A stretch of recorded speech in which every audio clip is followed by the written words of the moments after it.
If you want to start making music but don't know where to begin, let me help you out. First of all, you need a DAW, which is also known as a digital audio workstation. This is where you actually make your music.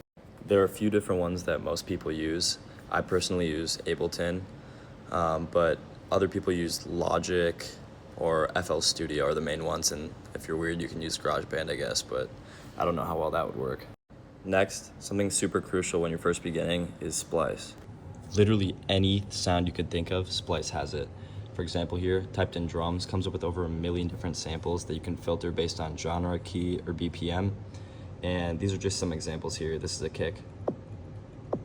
This is a top loop or a hi-hat.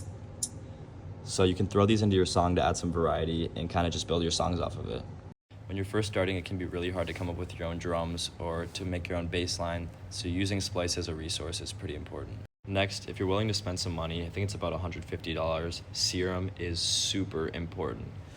As you can see here, this is kind of what it looks like, but through Serum, you're able to create different bass lines, pads, synths, plucks, any sound you could need in your song. And all these different knobs do something to your sound. I'm not even gonna go into it though because it's very complicated. Maybe a different video I will, but this is how you can create your sounds and it's super important. There's also a couple other alternatives you could use, I guess. Vital is one that I first used when I started making music, which is free, so check into that for sure. Finally, what I'd recommend is getting some kind of EQ that you can be very precise with. An EQ is a way to adjust different frequencies in a sound, whether it's like highs or lows. You can bring certain areas down, bring them up, you can adjust different spots to make them sound better in your mix. One thing I've noticed though is that Ableton's EQ stock is not very good. You can't get very precise with it and you can't exactly do what you need. There are many different free plugins you can get. One of them, it's not great, but it's called Nova, and this allows you to do the same kind of thing, but you can get more precise.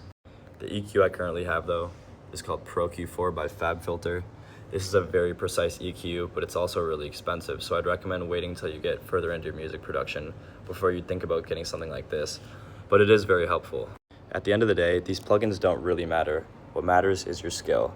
You can get the same sounding songs, same quality, by having just stock plugins. Even huge artists like John Summit, Subtronics, like all these people, they all use the plugins that are built into their system. Peace.